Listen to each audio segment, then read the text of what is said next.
Glovis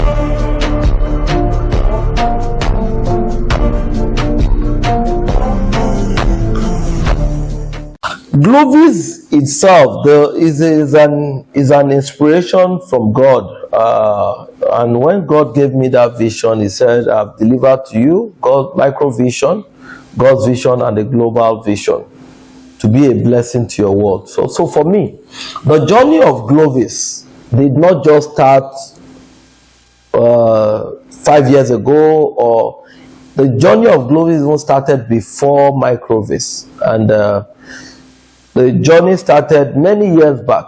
I've always I have some mentors I admire so much, people in my journey. Yeah, my name is Kayode Akinade.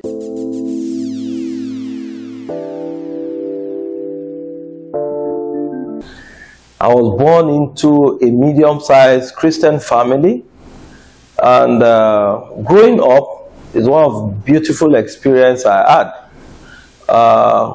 Into a family of 4, father, mother, and lovely siblings, and a Baptist family at that. The value of Christian values of honesty, of hard work, discipline, uprightness.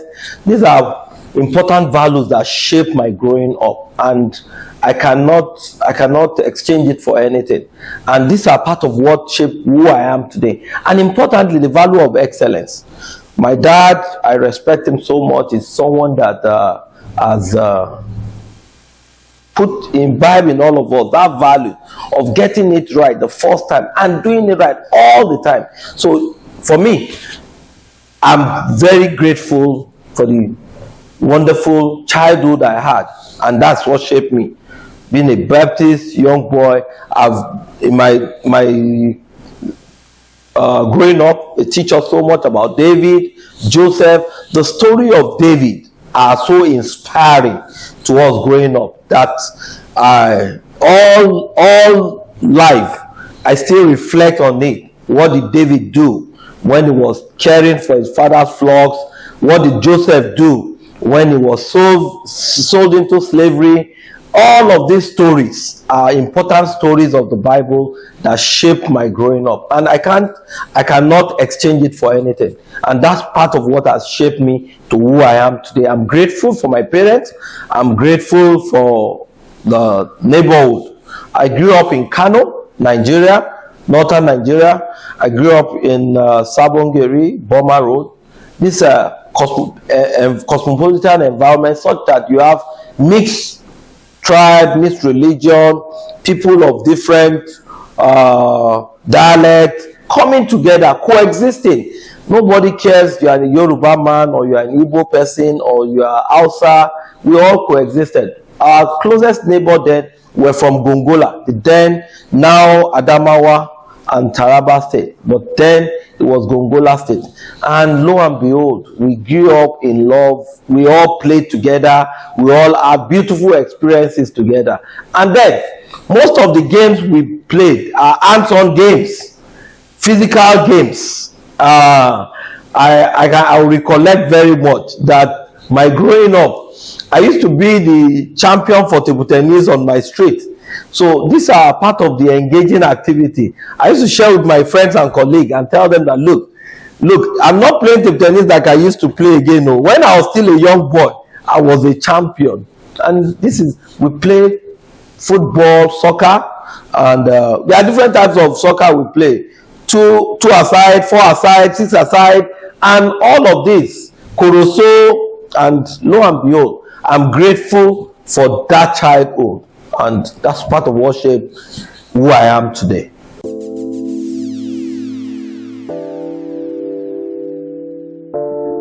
That's a very, very deep and important question. Yeah, it's a mix of both. Yeah, I would say growing up, both parents were entrepreneurs. However, then the word entrepreneur is not so popular because they call themselves business people. Yeah, my dad is into furnishing business and contract business.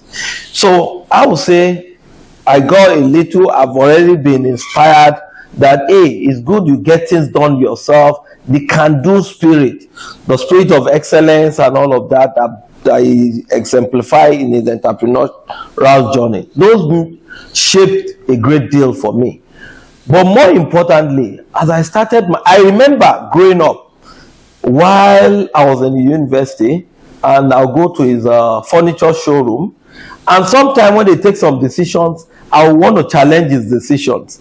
And you're like, Oga, don't come and tell me what to do here. When you start your own, you can do whatever you feel like doing. So for me, it's a mix of both. I had always want to be the best in whatever I've chosen to do. So not specifically saying I want to go into entrepreneurship, but I just feel that, whatever he is doing, I think there are better ways to do it. So I always think of how best to do whatever I'm doing, how best to do it. What are the other ways to getting things done? And when I find myself in banking career and other industry, I was able to start thinking, okay, what next? When I end this my journey, professional career, what would be the next thing? So even while working in the bank, in my head I was already thinking, what next for me? What next for me? So that thinking, what next, brought back the current, what the whole journey. And my journey of entrepreneurship has been very exciting. And when I tell people, I say, look, you just see us doing so many now. I've done so many other business I've failed. I've been to oil and gas, I've been to training, I've been to grains business, trade, agri value chain. And they were not as successful as the ones I have now, but they were all part of my learning rope, the journey towards where we are today. And we have reasons to be grateful to God, because God is the source of every good and perfect gift. Thank you.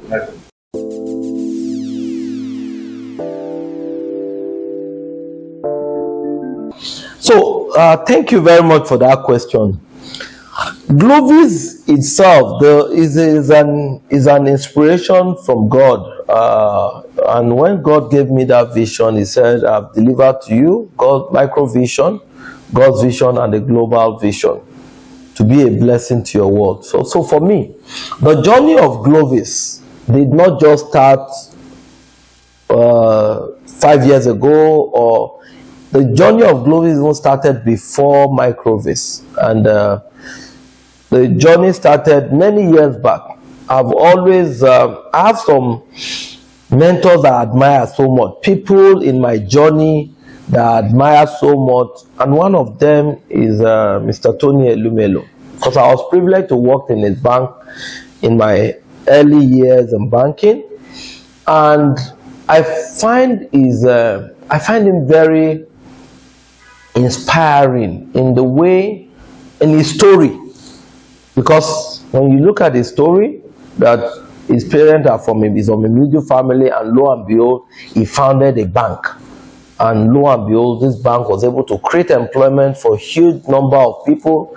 So for me, I got inspired from while I was in Standard Trust Bank that, hey, one day in my journey, I want to do something great like this man has done. So for me, his story inspired me, and I was just thinking, so how do I? So, and I have goals.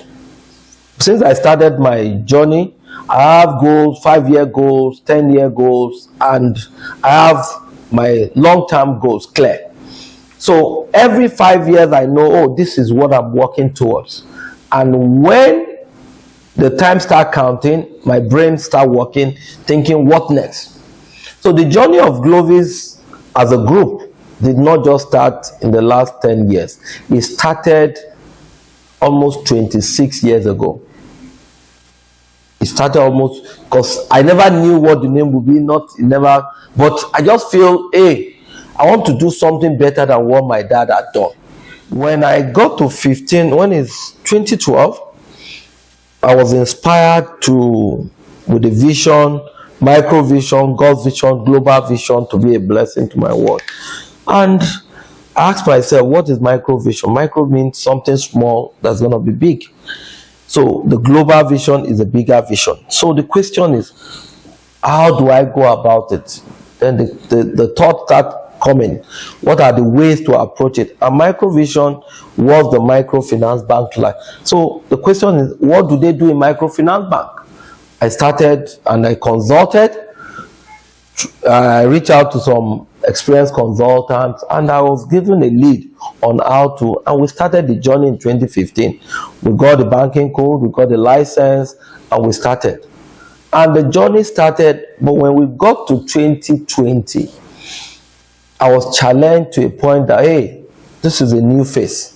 You can't scale. You have done this for 5 years. What's the next? And that was when I got inspired again by God that you have entered the global phase of this vision, and it's an impact-focused phase. And we started the global vision. The global vision started with a foundation. We started the GLD Foundation, Glovis Entrepreneurial and Leadership Development Foundation. From there, we started the Glovis Almond Property. We started the Glovis Luxury Apartment and Proximate Insurance Brokers, and they are all testimonies today. We are grateful for how far it has gone. But all of this came from dedication, commitment, perseverance, determination to succeed, to make a difference. And for me, what defines success is the determination to give back to the next generation, much more than what I got. And that's what defines success for me. So I'm looking at, I've been privileged to work for 4 organizations. I have privilege to set up mine now. What do I do? If I can have opportunity to build more people and empower them so that they can become a better version of myself, for me, that defines success. So that's the motivation. And that's why today we are proud for what God is doing on the Glovis journey.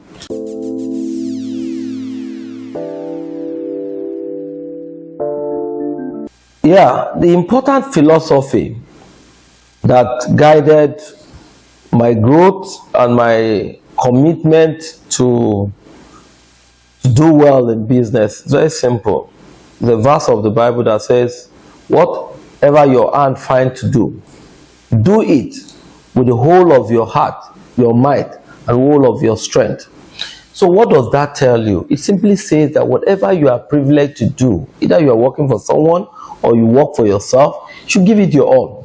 So for me, this is an important philosophy. So, and I challenge myself all the time. Whatever I've done, I just feel that I need to undo myself and overdo myself. What does that mean? Simply means that I want to challenge myself all the time.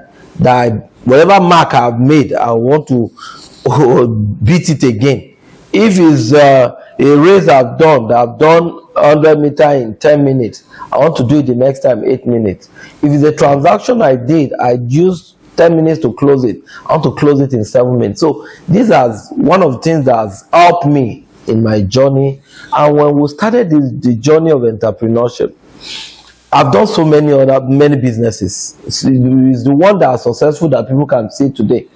And importantly, this principle of honesty, hard work, and golden rule, do unto others how you want to be treated, how you want them to treat you, treat others that way.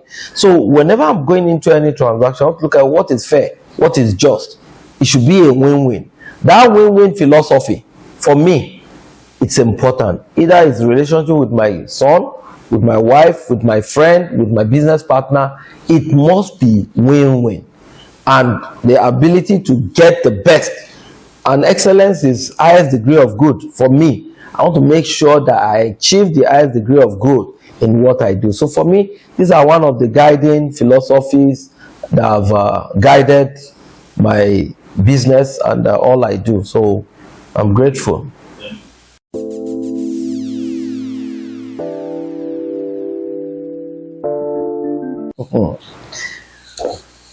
There have been so many challenges in this my journey of entrepreneurship. Yeah, so many challenges, but I can just importantly look at very few And those ones that are very defining, either career or business defining. The ones that are defining for me, I will never forget, was sometimes around 2016, 2017, when there was devaluation. Yeah. Yes, I'm sure there have been many devaluations many years in the past, and businesses have found a way to get over it. But in my active business, the devaluation that happened when, and this is not devaluation of 100%, it was like almost 200 and something percent. And I had transactions that were dollar denominated. It was a major setback. I have to like ask myself, why, who asked me to go into such? And lo and behold, I trusted God. It was really defining. It was like, if I liquidate all my assets, my house, my investment property, they could not even take care of all. But in the midst of it, all I was hearing that God is faithful. God is faithful. He will not bring you to what He will not take you through. If God can bring you through it, He will take you through it. So these are what, and lo and behold, I'm always grateful to my spiritual mentor, Bishop David Oyedepo. At all time when it's most challenging, there are clear words. There are words of prophecy or clarity to give you peace. And this was what helped me. In the midst of even the negotiation and the discussion, I was saying, yeah, God will do it. And the people were like, what do you mean God will do it? Are you sure you can pay this money within 2 years? And lo and behold, within 2 years, God helped me clear all these debts. And lo and behold, and there are so many other challenges. There was another time, sometime in the 2020, early 2022 also, there are many challenges. Went into a transaction. I am the lender in this one, and invested in the person's business, and lo and behold, there's a lot of things not clear at the point of committing into this business, and lo and behold, 300 million was at stake.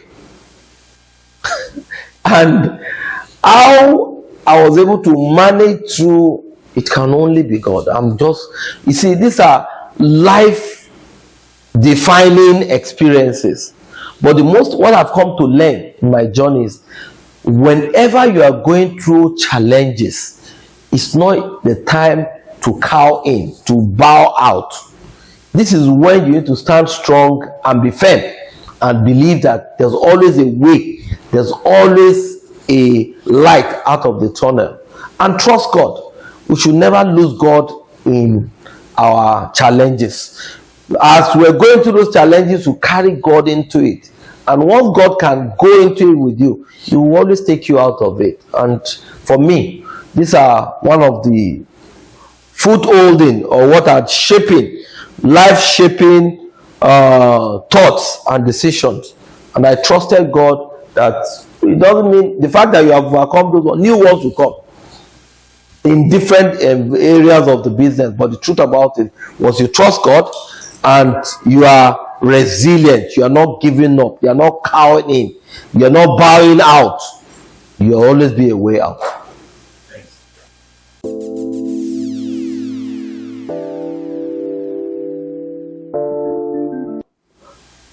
Importantly, we all know that no man is self-made. We are all a product of grace, and we all came from a community. And for me, at onset, I have clarity of my vision. And what's the clarity of my vision? That is micro vision, God's vision, global vision, to be a blessing to the world. So if I must be a blessing, it means that whatever blessing God is bringing to me is not for me. If it's what I just need, God will not give me more than what I needed. So if God is giving me much more, He's giving me because I can have privilege to give back. and to empower other people. So cannot be a breakthrough without a build-up. So in your journey of build-up, God is building you up and is sizing you. He's asking, oh, if I empower this guy more, will he want to share? Will he want to empower other people? The day God come to that, have that peace with you and know that, no, whatever I entrust in is care. You understand it is like a trust. It is not owned. So that understanding that whatever I have, it's not owned. It's just entrusted in my care so that I can use it to serve other people. So for me, that clarity is there. So that's why whatever I have is this knowledge. My team will tell you. I can pick up a discussion and I'm speaking to them so passionately, not because I want them to just work for me. No, I tell them what I'm sharing with you is for your sake, so that you can be a blessing to your world. So it's not only in material giving, it's not in financial giving. We need to give ourselves. That's the most important thing. And there's no point you are in your life that you don't have something to give back. Either is in service, either is in resources, either is in support, either is a volunteer. You must have a platform to give back. So for me, I see whatever resources God has given me as a trust. He has entrusted it in my care so that I can use it to serve more people. And today, I don't have a problem. I don't have a limitation. I'm not only serving my immediate community. I'm not only serving my family. I'm serving the expanded community. People I will never meet. Importantly, on my journey, we set up Glovis Entrepreneurial and Leadership Development Foundation that has empowered 1,500 women and widows. So for me, I'm challenged every day that, hey, I look forward to when I can empower up to 1 million or more than that, or leverage on platforms. I set up new organizations not because I want to make more money, but so that more people can be built and be developed and be empowered. So for me, it's still part of the vision to continue to be a blessing to the world at large and to my community. So for me, the only way is to give back. Thank you.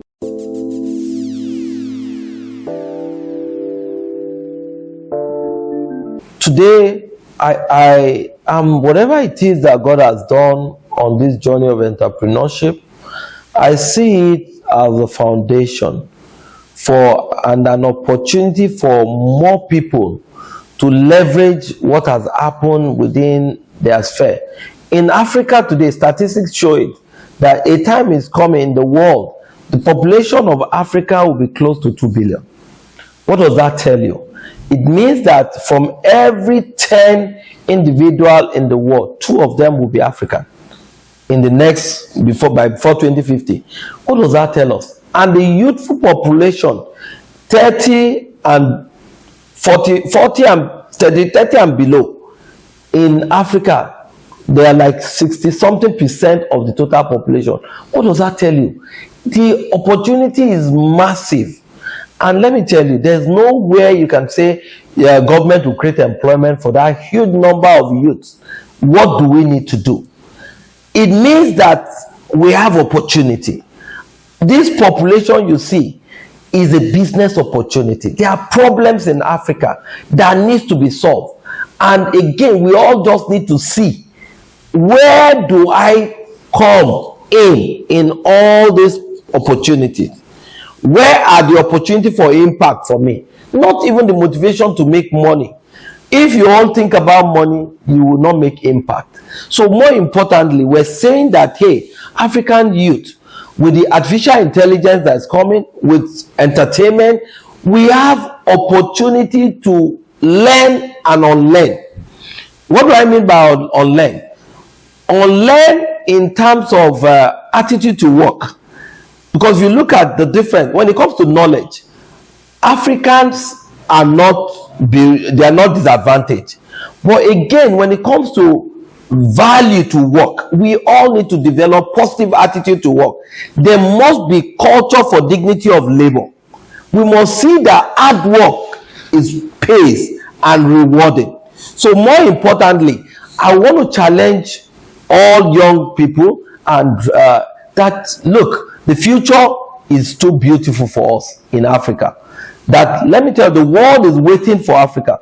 I was at a trade summit in Toronto in April, and I was speaking to one of the participants, and he said, look, they are looking forward to investing in Africa. The whole world is looking at Africa right now.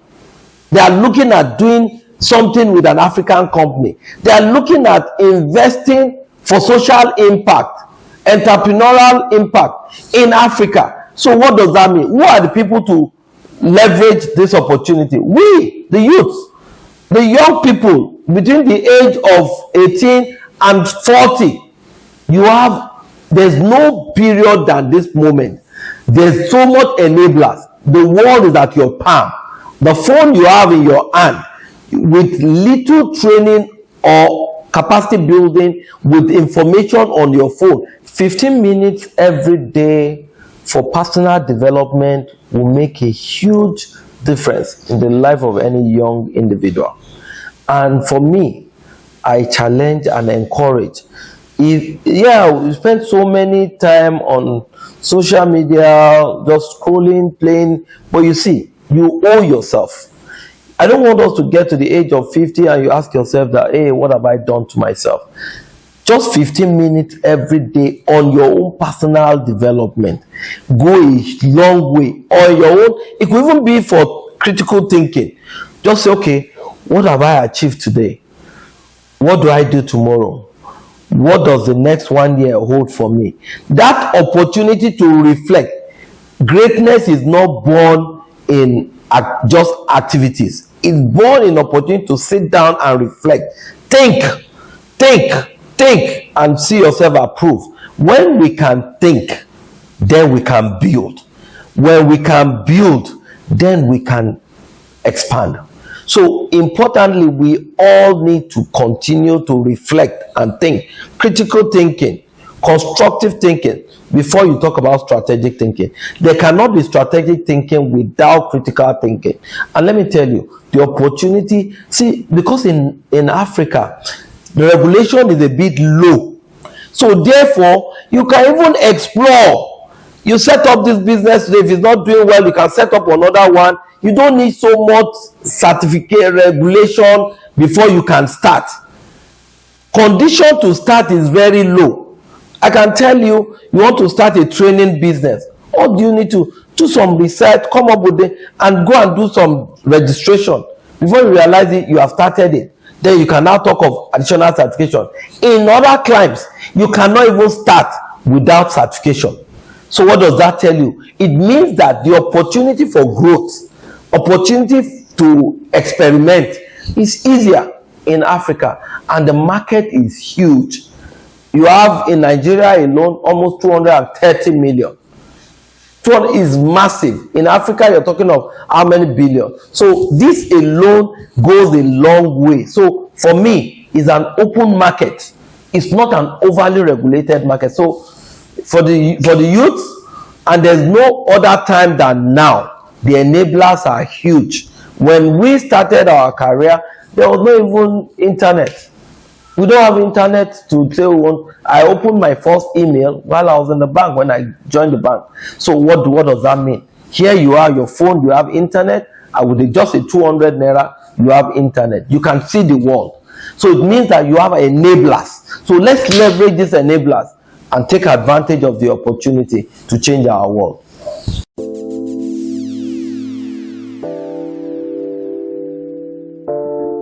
Lately, my business, I have what I do for recreation, but however, my business has become an important part of my hobby. I just came back from a trip to one of our sites in Ibadan and Lagos. The real estate has become my important very hobby now. When I find myself on project sites and I can ask questions and I can challenge what is being done, what we can do differently. for me, it's a new hobby for me, because I studied physics. I have worked in the bank for almost 20 something years. Here I am coming into new sector, which is real estate, and lo and behold, in the last 4-5 years, we have done amazing job. We built a big, massive mall, commercial real estate, residential real estate, and here we're embarking on building a massive estate called Akobo GRA, PAGL Estate Akobo GRA. This is another important one for me, and lo and behold, this will be one of the best estates in Oyo State and even Nigeria, and God will help us. I can tell you, there's so much to life. Life is not about taking. Life is about giving. Your motivation to whatever you do is to make the world a better place. And for me, that is it. I challenge myself all the time, and I say, you know what, Kayode, if you have built this thing, the next one should be better. We have built some malls, and the next mall we are building will be better than the former one. I build houses. When I'm building the another house, I make sure it's better than the last one I built. I build companies. When I'm setting up a new company, I set it up better, faster, and more constructive. What does that tell you? It means that that culture of continuous improvement should be an important value we should all embrace. The Japanese have a word for culture of continuous improvement. It's called kaizen, and that's part of what the Toyota production system uses. They ask, and that's why you see Toyota as a brand has become one of the best motor brand in the world, because you find that they are durable, they are slicky, they are sweet, they are value for money. So we should challenge ourselves. Whatever you think you have achieved, how can I do it better? Whatever you think you have achieved, ask yourself, what can I do to make this better? And small improvement every day is what makes a huge difference. I wish us the very best. Thank you.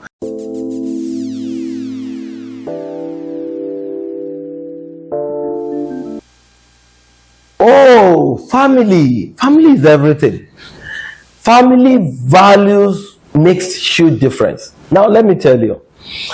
At the beginning, I explained how the family I came from play a huge impact. And you see, most of the vices we see in the society today is because of the initial family structure is failing. So we all need to play important role to strengthen our family. My family is very important. This is my extended family, where I came from, and my immediate family now. I was privileged to marry one of the best individuals in the world. Loving, caring, my beauty. I call her my beauty. 21 years ago, we've been friends. We're just privileged to work in the same organization, and lo and behold, we found each other. And today, we are blessed with 3 lovely kids doing exceptionally well. They've all finished. The big boy, my son, finished with honors roll in his both junior and high school, and because of that, the sister follows suit. She has finished middle school too with honors roll. So for me, family is everything, and as parents, we should encourage our kids to be the best they can be, not just to be a version of us, but the best that God has proposed them to be, and we should support them, guide them, teach them, lead them. And if you are a believer, a Christian, show them the Christian value. If you are a Muslim, show them the Islamic values. Let them know God for themselves. Let them have important value structure that will carry them through the journey when you are no longer there. So for me, family is everything. I love, one of the best moments of my life is those time I spend with my family, maybe together at home or on vacation or time together. And every day I love speaking with my family. So this is an important aspect of life that we must balance. Work is good, but family is more important. Thank you very much.